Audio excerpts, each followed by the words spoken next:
चुके हैं। दूसरा है वक्फ की अवधारणा, तीसरी है वक्फ की राजनीति और चौथा है वक्फ की राजनीति के नाम पर होने वाली वह सांप्रदायिक बनाम सेकुलर की राजनीति। सबसे पहले हमारे नेता सदन माननीय नड्डा जी ने बताया कि किस विस्तार के साथ इस वक्फ कमेटी ने काम किया, किस शिद्दत के साथ हमारी सरकार ने काम किया। और चाहे वक्फ कमेटी के जेपीसी के चेयरमैन हमारे उस सदन के सदस्य जगदम्बिका पाल जी रहे हो, हमारे मंत्री जी रहे हो, सबने जिस शिद्दत से काम किया है, तो उनके लिए मैं माननीय प्रधानमंत्री जी अपनी सरकार की तरफ से कहना चाहता हूं कि उन्होंने एक इबादत के भाव से काम किया है। तो मैं कहना चाहता हूं इबादतों की तरह मैं ये काम करता हूं, अपने फर्ज को झुककर सलाम करता हूं, फिर भी आप खिलाफत कर रहे हैं तो तेरी मुखालफत से निखरती है शख्सियत मेरी। मैं सियासी दुश्मनों का भी बहुत एहतराम करता हूं। तो इस एहतराम के साथ मैं अब आगे का बयान शुरू करता हूं और मैं ये बताना चाहता हूं कि एक बड़ी सिंपल सी बात है जो अभी माननीय नड्डा जी ने भी कहा। दुनिया के तमाम मुस्लिम देश बता दिए, इस्लाम की धर्म स्थली सऊदी अरब, सबसे बड़ा मुस्लिम देश इंडोनेशिया, जहां खलीफत रही वहां टर्की, और जहां आईएसआईएस का इलाका वहां इराक और सीरिया, वहां कहीं भी कुछ भी नहीं है ऐसा, फिर भी हमारे यहाँ क्यों है कैसा। तो मैं कहना चाहूंगा सभापति महोदय, एक हिंदी में कहावत होती है, नया मुल्ला प्याज ज्यादा खाता है, परंतु यहाँ तो जो गैर मुल्ला प्याज बहुत खा रहा था और इतना खा रहा था कि आंसू निकल रहे थे गरीब मुसलमान के भी और देश के भी। इसलिए मैं कहना चाहता हूं सभापति महोदय, अगर छोड़ दीजिए भारत की बात करिए तो क्या ऐसी कोई शक्ति सिखों के पास है, ईसाइयों के पास है, यहूदियों के पास है, पारसियों के पास है? नहीं है।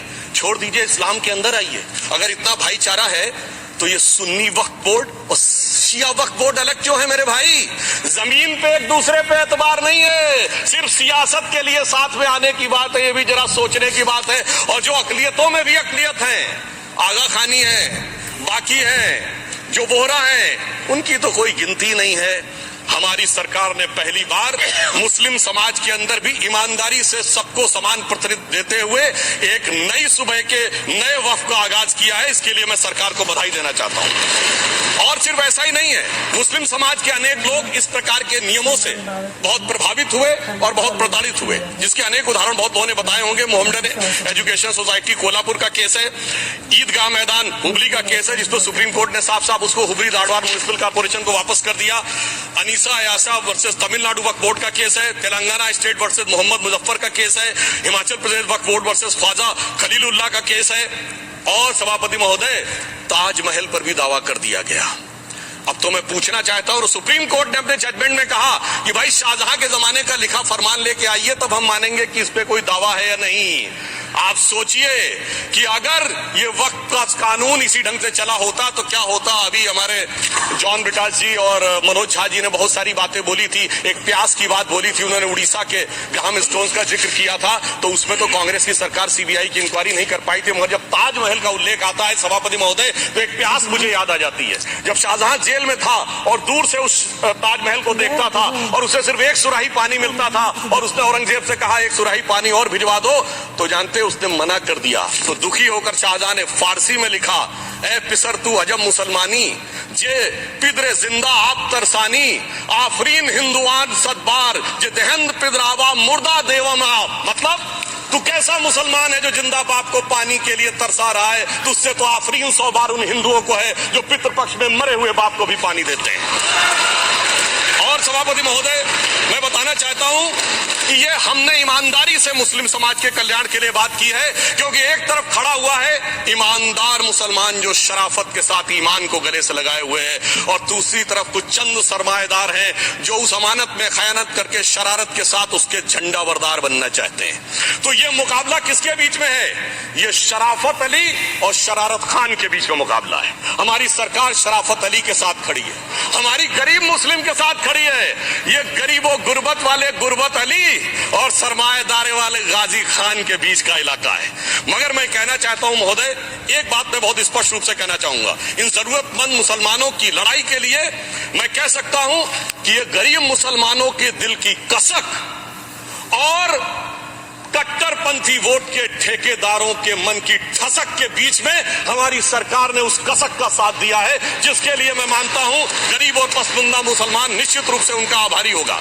हाँ, मगर जब इसकी बात आती तो भी माननीय खड़गे जी भी बोल रहे थे, माननीय संजय सिंह जी भी बोल रहे थे, मनोज झा जी भी बोल रहे थे कि साहब आपके यहाँ वो कितने पुजारी हैं और कितने किस वर्ग के पुजारी हैं। तो मैं उनको बताना चाहता हूं केवल अकेले जूना अखाड़े ने पिछले साल 71 SC ST लोगों को महामंडलेश्वर बनाया।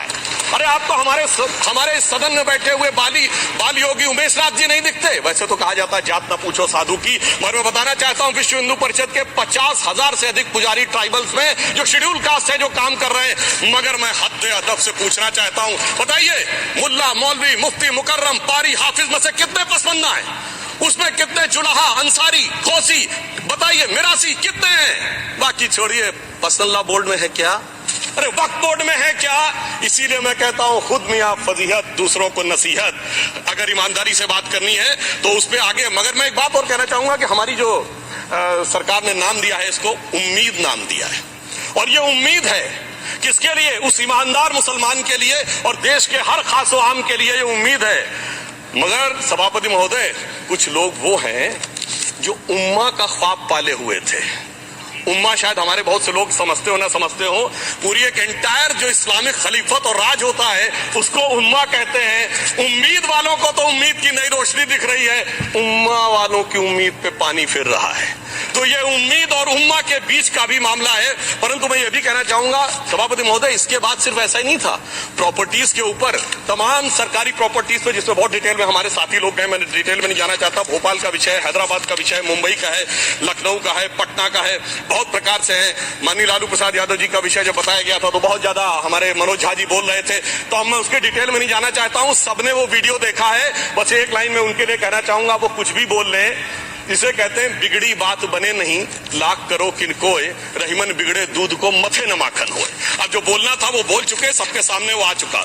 अब एक बात और है, दूसरे धर्म स्थलों के बारे में विषय आता है, तो मैं याद दिलाना चाहता हूं केरला के कैथोलिक चर्च ने 31 मार्च 2025 को जो लिखा, सिर्फ उसकी लास्ट की 2 लाइन बोलना चाहता हूं। We request the central government to get the amendment bill passed as early as possible so that the tears of thousands of suffering people in the place like Munambam can be wiped out only by a legal amendment that can provide a permanent solution to their suffering. We urge all the MPs from opposition party to support the bill so that the historic legislation can become unanimous.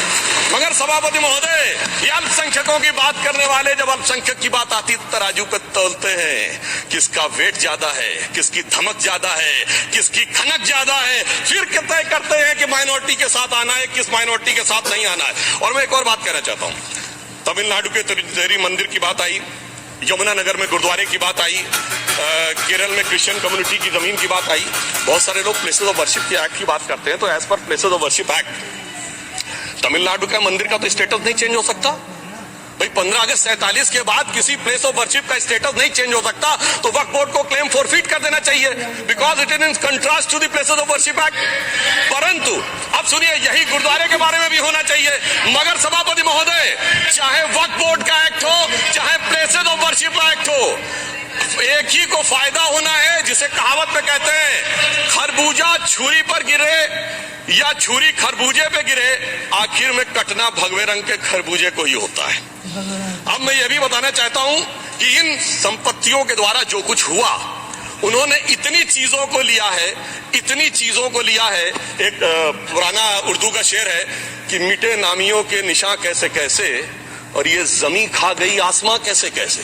इस जमीन ने कैसे कैसे लोगों को अपने में समा लिया, इसकी तमाम तारीख गवाह है। अगर मैं इसमें बहुत डिटेल में जाऊंगा तो सदन का बहुत सारा वक्त जाएगा, परंतु मैं एक बात ये कहना चाहता हूं कि जब इतना ज्यादा आगे बढ़ गया तो फिर कोर्ट ने आगे इंटरवेंशन करना शुरू किया। मैं डिटेल में नहीं जाना चाहता हूं। अभी कार्तिकेय शर्मा जी बहुतों ने बोला सैयद फसल का case versus union of government, Allahabad high court के केस को कहा, मगर Bashir versus state of West Bengal case में उन्होंने बहुत क्लियर कट कहा है कि Waqf is not a religious denomination in accordance with Article 26 of the Constitution, so the matter relating to the restricting the economic, financial, political and other sectoral activities that may be associated with religious practice under Article 25(2)(a) of the Constitution can be regulated by the state.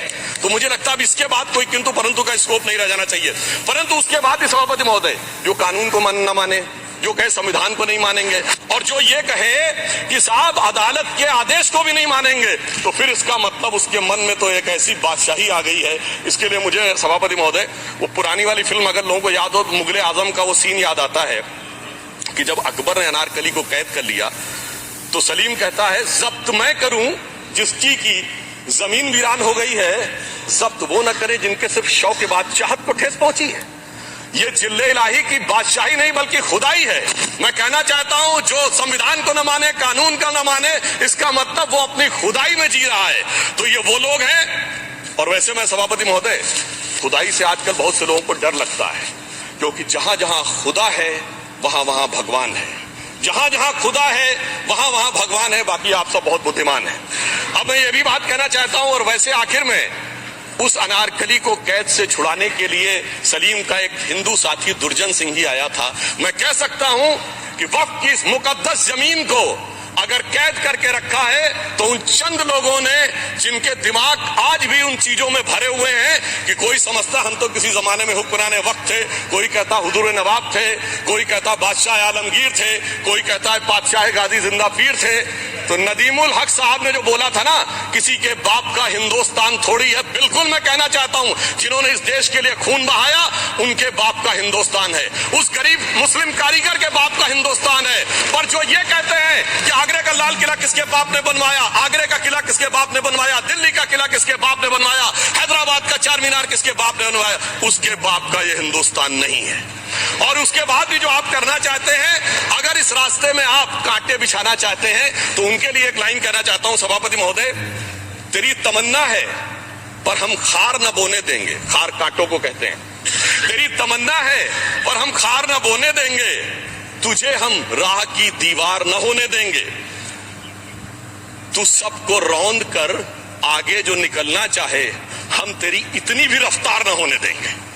और इसीलिए हमारी सरकार ने इस विषय के ऊपर एक सही और सटीक प्रयोग करने का प्रयास किया है। मैं दूसरी बात यह भी बताना चाहता हूं, हमारे डीएमके के तिरुचि शिवाजी ने अनायास अकारण ये बात बोली थी कि उस समय जब जिन्ना का उल्लेख करते हुए उन्होंने कहा कि पार्टीशन के समय, तो मैं उनके सुलभ संज्ञान के लिए बता देता हूं, 1946 की कॉन्स्टिट्यूएंट असेंबली में मद्रास प्रेसिडेंसी में 30 आउट ऑफ 30 सीट जो थी वो मुस्लिम लीग ने जीती थी विद 95% ऑफ वोट्स, और एक भी मुस्लिम वहां के बाद बाहर नहीं गया। इसलिए मैं ईमानदारी से कहना चाहता हूं, फैक्ट को समझिए। और जो मद्रास प्रेसिडेंसी के मुस्लिम लीग के अध्यक्ष थे और पीजे पोकर साहब बहादुर और मोहम्मद इस्माइल, वही बाद में इंडियन यूनियन मुस्लिम लीग के अध्यक्ष बने, और उन्होंने 28 अगस्त 1947 को सेपरेट इलेक्टेड मांगे, जो कोई जाके कॉन्स्टिट्यूएंट असेंबली की डिबेट में पार्लियामेंट किया, आप वेबसाइट पे पेज नंबर 270 पे जाके पढ़ लीजिएगा। सरदार पटेल ने बड़े गुस्से में इस बात को कहा, अब जो हो गया सो हो गया, एक रात में दिल नहीं बदल गया, मगर अब देश के लिए कैसे आगे बढ़ना है उसके लिए ईमानदारी से आगे आओ। और खैर मैं अम्बेडकर जी और पटेल जी के बहुत सारे वो कोट कर सकता हूं, सारी बातों को छोड़िए, मगर अफसोस की बात यह है सर कि अभी मनोज झा जी ने बोला था हम में से कोई शक है, कोई हूण है और ये करिए। अरे भैया जमाने चले गए, अब जेनेटिक सीक्वेंसिंग का जमाना आ गया है, और जेनेटिक सीक्वेंसिंग ने क्या प्रूव किया है, दुनिया के सबसे बड़े मुस्लिम देश इंडोनेशिया के राष्ट्रपति आए थे और राष्ट्रपति भवन में उन्होंने डिनर के दौरान कहा कि few weeks back I got my genetic sequencing done and I was told that I am an Indian GDN. अरे साहब कहां गुलामी की मानसिकता में पड़े हुए हैं सभापति महोदय, और यहां गुलामी की मानसिकता इस कदर पैबस्त है लोगों के दिमागों में। किसी सदन के एक सदस्य यहां विराजमान है, वो उस समय महाराणा सांगा का उल्लेख कर दिए। मैं ईमानदारी से कहता हूं एक भी इंडियन सोर्स में इसका उल्लेख नहीं है, सारे के सारे फॉरेनर्स और लुटेरों के सोर्स में उल्लेख है। इसीलिए मैं कहता हूं ये गुलामी के जिन्होंने गुलाम बनाया उनके सोर्स से तो यकीन न करिए। और वैसे थोड़ा सा आउट ऑफ कॉन्टेक्स्ट होते ये भी बोल दूं, हमारे सदन के बहुत सदस्यों को नहीं पता होगा, अलेक्जेंडर के आक्रमण का किसी भारतीय सोर्स में कोई उल्लेख नहीं है, पोरस नाम के किसी राजा का उल्लेख नहीं है, सिर्फ और सिर्फ ग्रीक में है। इसलिए गुलामी की मानसिकता से बाहर निकलिए, तब इन चीजों को आप सही ढंग से समझने में सफल होंगे। मेरा अब ये भी अनुरोध अपने सदस्यों के साथ है। वक्त की अवधारणा के बारे में बहुत कुछ बोला जा चुका है कि ये ओरिजिनली कहां से आया, पर मैं इतना कहना चाहूंगा, सबसे पहले वक्त का उल्लेख आता है जब ससनीड एम्पायर को खलीफा उमर ने कैप्चर किया, तो आज का जो सदन इराक है उसके इलाके को उन्होंने वक्फ डिक्लेयर किया और वो स्टेट के द्वारा कंट्रोल होता था। स्टेट के बारे में माननीय नड्डा जी ने अभी बताया कि बड़े बड़े देशों में किस ढंग से होता था। सर सैयद अहमद खान ने भी वक्फ को मूल इस्लाम का हिस्सा न मानते हुए इसके लिए मुजार शब्द कहा है जो शरिया के अंतर्गत आता है, और इसी के लिए उन्होंने फतवा आलमगीरी को भी कोट किया था। और इसीलिए 1894 की जो प्रिवी काउंसिल का जजमेंट जो आया था वो वक्फ अल औलाद के खिलाफ आया था, मगर सभापति महोदय 1906 में कलकत्ता कांग्रेस अधिवेशन में कांग्रेस ने प्रस्ताव पारित किया कि प्रिवी काउंसिल के जजमेंट में कुछ गलती है, इसे बदलना चाहिए। क्योंकि 1904 में जिन्ना कांग्रेस को ज्वाइन कर चुके थे, इसलिए मैं कहना चाहता हूं फिर 1913 में वो जजमेंट बदला कि हमारे सदन के बहुत से सदस्यों ने इस सदन और दूसरे सदन में बोला है, मैं एक सेंटेंस बोलता हूं, लगेगा जैसे वही लोग बोल रहे हैं। वर्ड ये है, कोट है, since the bill was introduce to administer the Muslim law for Muslims, so the question of public policy does not arise. लगता है जैसे हमारे कोई सदस्यों बोल रहा हूं। सर, ये मोहम्मद अली जिन्ना ने अप्रैल 1913 में he has used this word while moving the report of the select committee to the Imperial Legislative Council. Sir, 1913 से 2013 तक भाषा ही नहीं बदली और आज भी भाषा नहीं बदल रही है। हमें ईमानदारी से, और उस समय यूपी और बंगाल ने उसका विरोध किया था, आज यूपी और बंगाल के लोग किस तरीके से साथ में है वो पूरी तरीके से दिखाई पड़ता है। इसलिए हम ये कहना चाहते हैं, हाँ, एक प्रश्न बहुत उठाया जाता है कि केवल मुस्लिम ही वक्फ को क्यों दान दे सकता, ऐसा वक्फ बोर्ड में क्यों संशोधन किया गया। मैं ईमानदारी से कहना चाहता हूं, ऐसा नहीं कि मैं इस्लामिक मामलों का बहुत बड़ा आलिम फाजिल जानकार हूं, मगर इस्लाम में बहुत साफ मान्यता है कि जो गैर मुस्लिम है उसकी इबादत अल्लाह कबूल नहीं कर सकते, उसकी दुआ कबूल नहीं होगी तो दान कैसे कबूल होगा। साहब, हम इस्लामिक भावना का सम्मान कर रहे हैं। हमारे अल्पसंख्यक मंत्री गए थे तो वो मदीना में डेफिनेट लेवल तक जा सकते, उसके आगे नहीं जा सकते। अगर इबादत की इजाजत नहीं है तो साहब जायदाद की इजाजत कैसे हो सकती है। मुस्लिम भावना का सम्मान है, और अगर है तो कोई मुल्ला मौलवी मुफ्ती मुकर्रम बारी आज आके बता दे कि कबूल हो सकती है दुआ, तो हम दान भी कबूल करने के लिए तैयार हैं। और तो और छोड़िए साहब, जब आप कहते हैं कि हर चीज हलाल होनी चाहिए, तो साहब हलाल करने की प्रक्रिया नहीं, हलाल करने वाला भी मुस्लिम होना चाहिए, तब वो हलाल होता था। तो मैं पूछना चाहता हूं साहब, काटने के लिए तो हलाल होने के लिए मुस्लिम जरूरी है, और बांटने के लिए बगैर मुस्लिम के भी हलाल होगा, ऐसा तो नहीं हो सकता। तो जो हमारी सरकार ने किया है वो मुस्लिम भावना के सम्मान के लिए किया है। और जहां तक मैं कहना चाहूंगा, हिंदू समाज के बारे में बात करते हैं, हमारे यहाँ कोई प्रॉब्लम नहीं है। हमारे यहाँ कोई ऐसा नहीं कि हज पे कोई गैर मुस्लिम नहीं जा सकता। हमारे देखिए कुंभ में 50 लाख विदेशी आए थे और किसी से नहीं कहा या कन्वर्ट हो जाओ। इसलिए मैं कहना चाहता हूं, हिंदुइज्म की धारणा और बाकी धारणा का जो तुलना करने का प्रयास करते हैं वो बहुत उचित नहीं है। मगर सभापति महोदय, इस वक्त में कई अद्भुत नजारे दिखाए। इस्लाम में जो काफिर से ज्यादा मुशरिक और शिर्क को बुरा माना गया, यानी जो भगवान को माने ही नहीं। यहां देखिए वो लेफ्ट के लोग जो कहते धर्म एक अफीम है, वो आज खुदाई खिदमतगार बन के खड़े हो गए। सोचिए कैसा बदलाव आया है। और सर, मुझे एक और चीज नजर आती है, एक पुराना गीत था, वक्त ने किया क्या हसी सितम। तो आज मैं कहना चाहूंगा, वक्त ने किया क्या हसी सितम कि मुस्लिम लीग और शिवसेना मिलके हो गए हम। और मैं कहना चाहता हूं, ये मुस्लिम लीग वो है जिसने सेपरेट इलेक्ट्रेट की मांग की थी, और इस शिवसेना की उबाटा के हमारे इस सदन के एक सदस्य हैं। और सर, हमारे साथ मुरली जी बैठे हैं, मुरली देवड़ा जी ने मुझे याद दिलाया, उन्होंने, मिलिंद देवड़ा जी ने याद दिलाया, उन्होंने कहा एक जमाने में उन्होंने कहा था मुस्लिमों की नागरिकता छीन लेनी चाहिए। इसीलिए मैं कह रहा हूं, वक्त ने किया क्या हसी सितम, ये दोनों मिलके हो गए हम। और सर, मैं इसके बाद एक टेक्निकल बात करना चाहता हूं। जब इन्होंने टाइम ड्यूरेशन हटा दिया था और बैक में पीछे जा सकते थे, तो मैं पूछना चाहता हूं सर कि जब ब्रिटिश हुकूमत आई तो उसने तो मुगलों सारी हुकूमत ले ली थी, तो उनका मालिकाना हक कैसे हुआ? सर, 1707 के बाद तो इस्लामी हुकूमत दिल्ली से खत्म हो गई थी। एक आखिरी मुगल बादशाह शाह आलम के लिए तो बोला जाता था सल्तनते शाह आलम दे लाल किले ते पालम, यानी आज का IGI एयरपोर्ट। तो साहब उसके बाद ये गुजरात के सूरत से लेकर लखनऊ तक उनका मालिकाना हक निकलने कहां से लगा? अरे भाई, जब दिल्ली को कैप्चर किया था अंग्रेजों ने तो सारी जमीन अंग्रेजों की थी। तो जब मैं अपने कांग्रेस के मित्रों से पूछना चाहता हूं, ये जब गवर्नमेंट ऑफ इंडिया एक्ट में पावर डीड ट्रांसफर की थी तो पढ़े नहीं थे क्या, या खोखले कागज पे साइन कर लिए थे, या कागज सही था, आप खोखला करने की बात है? मैं पूछना चाहता हूं, जब 250 साल तक वो हुकूमत ही नहीं रही तो उस हुकूमत के फरमान की लेजिटिमेसी कैसे हो सकती है? ये मैं कानून विदों के लिए भी एक फूड फॉर थॉट रखने की बात करता हूं। और दूसरी बात मैं कहना चाहता हूं, ये किन हुकूमतों की बात कर रहे हैं सभापति महोदय? अगर सूरत नगर निगम पे दावा है मुगल के जमाने का और तमिलनाडु के मंदिर पर अरकाट के नवाब का, सभापति महोदय, ये वो हुकूमतें थी जो सजिया लगाती थी, ये वो हुकूमतें थी जो जिम्मी का कॉन्सेप्ट रखती थी, ये वो हुकूमतें थी जो गाजी की बात करती थी। क्या भारत के संविधान में उन हुकूमतों के फरमान को सही मान्यता देना सही है? बिल्कुल गलत है। मैं कहता हूं बाबा साहब अंबेडकर के संविधान में यदि आप ऐसी हुकूमतों के फरमान को रखने की कोशिश करते हैं तो this is fraud on constitution. और हमारी सरकार ने अगर बैकडेट से वो बंद किया है तो उस फ्रॉड को रोकने की पूरी व्यवस्था की है। और यहां पर मैं ये भी कहना चाहता हूं सभापति महोदय, जमींदारी उन्मूलन 1948 में हो गया, मगर ये बाद में जमींदार कैसे क्रिएट हो गए? हमने बचपन में विनोबा भावे, हम लोग के जन्म से बहुत पहले की बात है, विनोबा भावे जी के भूदान आंदोलन की बात सुनी थी, जिसमें जमींदारों से पैसा लेके जमीन लेके गरीबों को दी जाती थी। पर सभापति महोदय, कभी आपने सुना कि गरीबों की जमीन जमींदारों को मिल जाए? वो 2013 के बोर्ड ने वो व्यवस्था कर रखी थी। यानी वो भूदान आंदोलन था गांधी जी के शिष्य विनोबा जी का, तो आज के गांधियों के नेतृत्व में भू हड़प आंदोलन शुरू हो गया। अगर वो भूदान आंदोलन था तो ये भू हड़प आंदोलन था। इसलिए मैं एक और बात भी कहना चाहूंगा सभापति महोदय कि जिन हुकूमतों के फरमान की बात की जाती है, एक और फैक्ट है, इसको कोई अन्यथा न ले, जितने मुस्लिम बादशाह अलाउद्दीन खिलजी के बाद उन्होंने बगदाद की खलीफा का खुतबा पढ़ा है। That is a foreign rule, it's on record. कैसे उसको भारत सरकार मान्यता दे सकती है?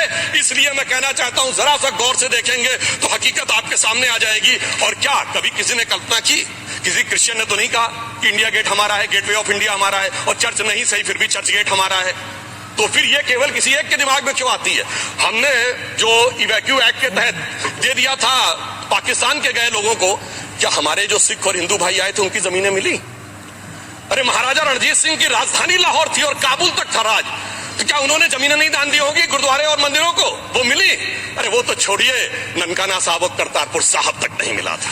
इससे दिखाई पड़ता है कि कितनी एक तरफा हम लोगों ने कोई निगोशिएट ही नहीं किया और उसे करने की बात कही थी। इसलिए मैं कह सकता हूं सर कि अब हमारी सरकार ने जो संशोधन किए हैं, अब ये मजहबी हुकूमत के फरमान से नहीं, बाबा साहब अंबेडकर के संविधान से चलने वाला है। अब मैं अंत में उस विषय के ऊपर आता हूं जिसे सांप्रदायिक राजनीति बनाम सेकुलर राजनीति इसके ऊपर कहा जाता है। सभापति महोदय, मैं बताना चाहता हूं कि जब आजादी मिली उसके बाद क्या किसी ने डिमांड किया था कि हमें वक्फ बोर्ड चाहिए? नहीं किया था। फिर क्यों 54 में दिया गया? किसी मुस्लिम ने डिमांड किया क्या कि मदरसे चाहिए? फिर क्यों दिया गया?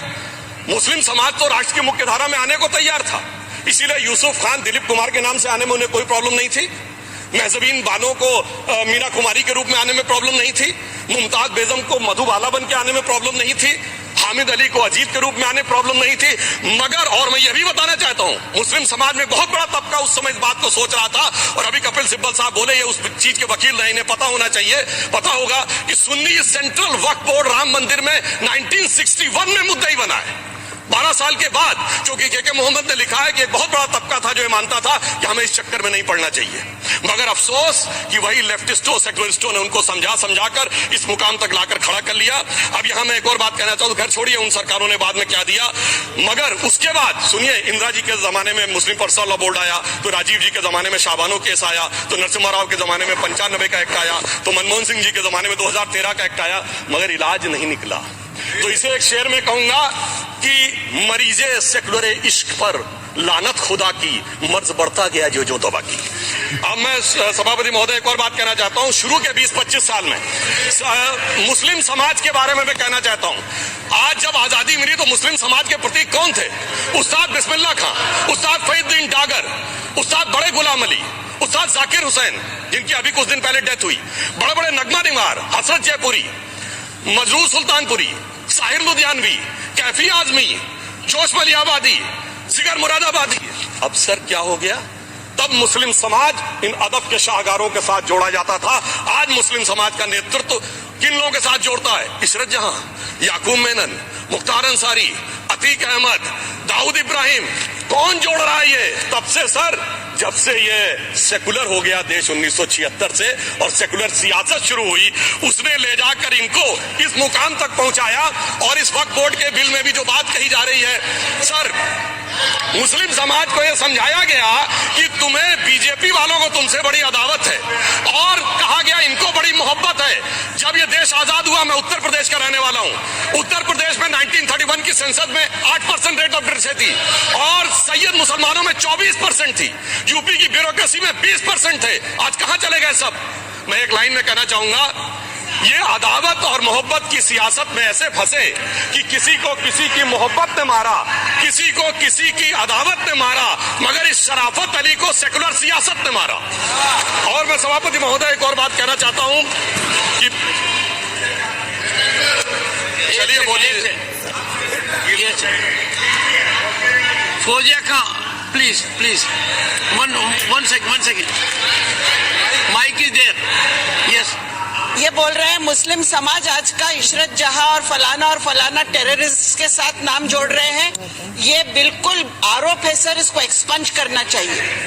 ये समाज के साथ अन्याय है, ये बात आपको एक्सपंज करना होगा सर, ये बात को। एक honourable member, if you would carefully go through what Sudhanshu has said, I am sure you will appreciate his spirit. Just think for a moment. He has not cast any aspersions. Sudhanshu, go ahead. Time में जवाब दूंगा और उसके बाद ये हमारा सदन माने ना माने जो देख रहे होंगे उनके लिए कहना चाहता हूं sir, doctor APJ Abdul Kalam. One second. काहे परेशान? Vaiko ji, honourable member, Vaiko ji, oh my God, Vaiko जी,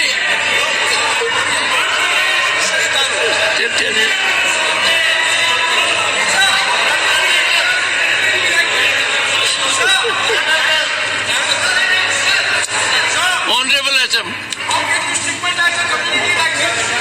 को जी हिंदी समझ रहे हैं।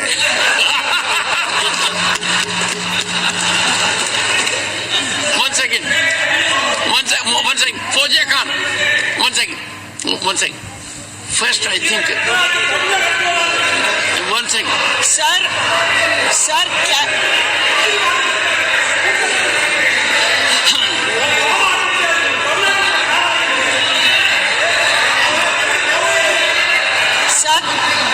cannot be stigmatized. Yes, sir. An entire community cannot be branded like this. Fauziya Khan ji, I'll come to you. I'll give you the opportunity. Honorable Finance Minister. But one line is said. One line. No, one nimisham irungappa, please. He might be very emotional, sir, but that one line he said is objectionable, and I will seek your indulgence to remove it. He said, Tamil Nadu la kaaduvai paakren. You enter Tamil Nadu, I'll see you. No good. No good. இல்ல தப்பது தப்பு சொல்லக்கூடாது. நீங்க அப்படி பேசுறது தப்பு. நீங்க அப்படி பேசுறது ரொம்பவே தப்பு. இந்த நாட்டுல யார் வேணாலும் எங்க வேணாலும் கால் வைப்போம். யாருக்கும் அதிகாரம் இல்ல ஒரு உயிர் மேல. Honorable Finance Minister. So sir, this is atrocious. You set foot in Tamil Nadu and take care. What is that language? We have a Home Minister after a long time who has brought about changes unthinkable. What he said, you can be fully assured.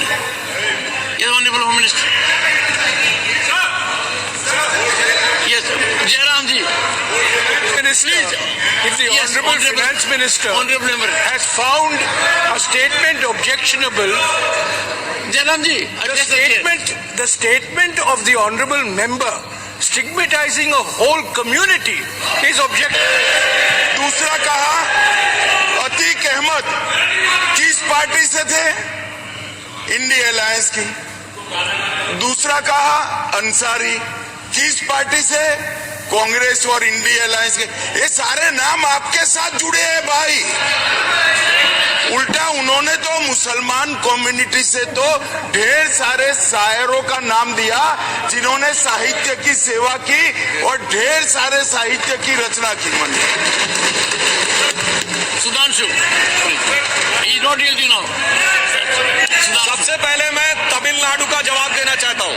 Yes. सभापति महोदय, तमिलनाडु से ही doctor APJ Abdul कलाम थे और मैं सारे सदन से कहना चाहूंगा डॉक्टर कलाम का नमाज जनाजा और याकूब मेनन का नमाज जनाजा एक ही दिन हुआ। कितने लोग याकूब मेनन के नमाज जनाजा में गए और कितने डॉक्टर कलाम के नमाज जनाजा में गए? डॉक्टर कलाम मेमोरियल पे कितने लोग की फोटो है दिखाए मुझे, सोशल मीडिया पे पोस्ट की हो। मगर अफजल हालात का मारा था, आपके एक मंत्री का ऑफिशियल ट्वीट है, कोई सदन के सदस्य नहीं तो मैं नहीं बोल रहा हूं। याकूब मेनन की जुडिशियल किलिंग हुई आपके एक नेता का, मिनिस्टर का ऑफिशियल ट्वीट है, सदन के सदस्य नहीं है इसलिए नहीं बोल रहा हूं। और सर 26/11 आरएसएस ने कराया, सदन के सदस्य बैठे हुए हैं, हाफिज साहब और सुनिए जाकिर नाइक शांति का मसीहा सदन में सदस्य बैठे हुए हैं। सर किसने जोड़ा? मैं नहीं कह रहा हूं जोड़ा, हमने किससे जोड़ा मैं बताना चाहता हूं। मैं अपनी बात, सर मैंने नाम किसी का नहीं लिया। सर आपने उड़ता तीर क्यों पकड़ लिया? सर मैंने नाम नहीं लिया, उड़ता तीर क्यों पकड़ लिया? सर मैं पूरी बात करूं, सर मैं कहना चाहता हूं हमारी सोच मुस्लिमों के बारे में और इनकी सोच में क्या अंतर है।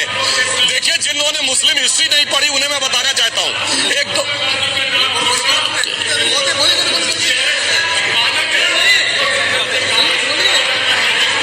सभापति महोदय, मैं थोड़ा उन लोगों को इस्लामिक हिस्ट्री के बारे में बताना चाहता हूं। Honorable Digvijay Singh, please, no, I'll give you a chance. I'll give. Honorable Digvijay Singh जी. माननीय सभापति महोदय, जो माननीय सदस्य ने एक बात कही है, मैं सुन रहा था डॉक्टर त्रिवेदी जी की बात। उन्होंने कहा था ऐसे मुसलमान हम लोगों के साथ है और वैसे मुसलमान इन लोगों के साथ है।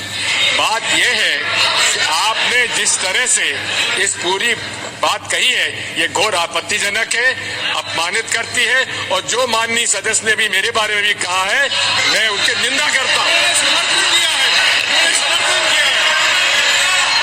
Honorable Home Minister. Honorable Home Minister. Honorable Home Minister. एक second Okay. One second. Your mic will be on. जी महोदय, मुझे ये सब कहने की जरूरत नहीं है, लेकिन जो गुजरात में दंगे और फसाद हुए कौन उसके लिए जिम्मेदार थे बताइए। Honorable Home Minister.